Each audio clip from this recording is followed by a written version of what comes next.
नमस्कार दोस्तों, आप सभी का स्वागत है इस चैनल पर। और आज की कहानी है उत्तर प्रदेश के बाराबंकी ज़िले की छोटे से गांव नरकौली की। गांव की आबादी मुश्किल से 1200 के आसपास है। गांव के दक्षिण में बहती नदी और एक पुरानी नदी है जो कालिंदी, जिसे लेकर कई अफवाहें और हादसे जुड़े हुए हैं। वहाँ के लोग बताते हैं हर पूर्णिमा की रात इस नदी में कुछ अजीब होता है। पानी अचानक खौलने लगता है, दूर दूर तक औरत के चीखने की आवाज़ भी आती है और कई लोग उसे अपनी आंखों से देख भी चुके हैं। मार्च 2022 में लखनऊ में एक जो है शिक्षिका सुरभि मिश्रा, जो 27 साल की रहती है, वो नरकौली के प्राथमिक विद्यालय में आई हुई थी। सुरभि पढ़ी लिखी थी, मॉडर्न थी और गांव के इन भूत प्रेत वाले किस्सों को महज अंधविश्वास मानती थी। एक दिन स्कूल के बच्चों ने उससे कहा, मैडम आप कालिंदी नदी के पास कभी मत जाना, वहाँ कालिंदी दीदी रहती हैं। सुरभि ने हंसते हुए कहा, क्या मतलब, कोई आत्मा रहती है क्या? बच्चे चुप हो गए, पर उनकी आंखों में डर साफ था। 16 अप्रैल 2022 की बात है, मतलब पूर्णिमा थी। सुरभि ने सोचा कि नदी के किनारे बैठकर किताब पढ़ेंगे। तो वो क्या करती है कि कुछ फ़ोटोज़ लेगी और कैमरा लेकर अकेली नदी की तरफ निकल जाती है। करीब 8:30 बजे गांव के कुछ चरवाहे जो हैं दूर से सुरभि को नदी के किनारे देखते हैं, पर वो लौट कर नहीं आई। रात करीब 10 बजे सुरभि गांव के बाहर मंदिर के पास बेहोश पड़ी मिली। उसके हाथों में खरोच के निशान थे, बाल गीले थे और सबसे अजीब, उसके कैमरे की सारी तस्वीरें ब्लर थी। एक फ़ोटो में एक सफ़ेद धुंधली आकृति दिख रही थी, जिसे देखकर गांव के बुजुर्गों ने कहा, यह है कालिंदी दीदी। गांव के 84 वर्ष के एक बुजुर्ग थे जिनका नाम रामदीन काका था। सुरभि को होश में आने के बाद सच्चाई बताई। बात जो है 1958 में है। हमारे गांव में एक लड़की थी कालिंदी यादव, बहुत सुंदर, होशियार और निर्भीक थी। उसे गांव के जमींदार के बेटे ने छेड़ने की कोशिश की।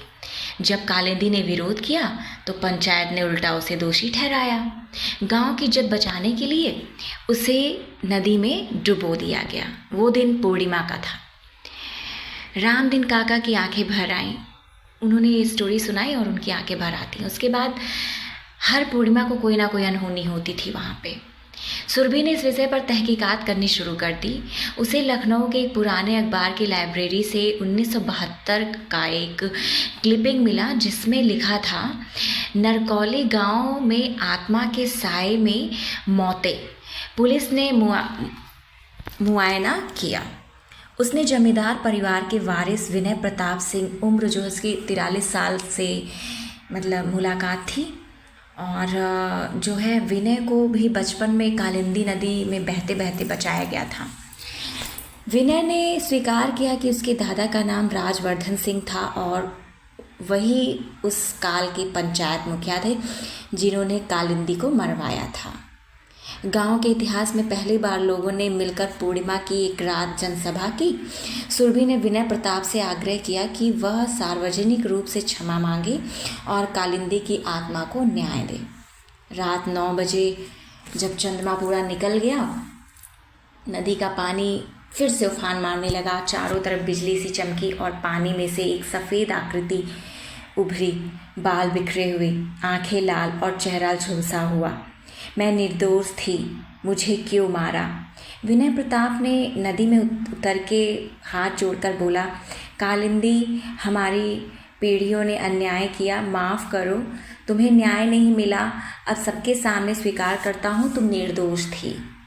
आकृति थोड़ी देर शांत रही, फिर एक नीली रोशनी में समा गई। पानी थमसा गया, नदी फिर से शांत हो गई। पहली बार इतने वर्षों में मतलब वहाँ पे एक मतलब सबको रौनक सी दिखाई दी। उसके बाद गांव वालों ने एक छोटा सा मंदिर बनाया और उसका नाम शांति कुंड जो है कालिंदी देवी की स्मृति स्थल बनाई। आज भी वहाँ लोग दीप जलाने जाते हैं और कुछ महिलाएं वहाँ जाकर मनोकामनाएं भी मानती हैं। और सुरभि ने नरकौली से स्थानांतरण ले लिया। पर उसने जाते जाते एक पंक्ति दीवार पर लिखी, अंधविश्वास तब तक होता है जब तक दर्द की सच्चाई सामने ना आए। तो दोस्तों, अगर आपको ये स्टोरी पसंद आई हो तो आप प्लीज़ इस वीडियो को लाइक और चैनल को सब्सक्राइब कर लीजिएगा, क्योंकि मैं इसी तरह की सच्ची कहानियाँ लेकर इस चैनल पर आती हूँ। फिर एक नई कहानी के साथ जल्द ही मिलती हूँ। तब तक के लिए नमस्कार।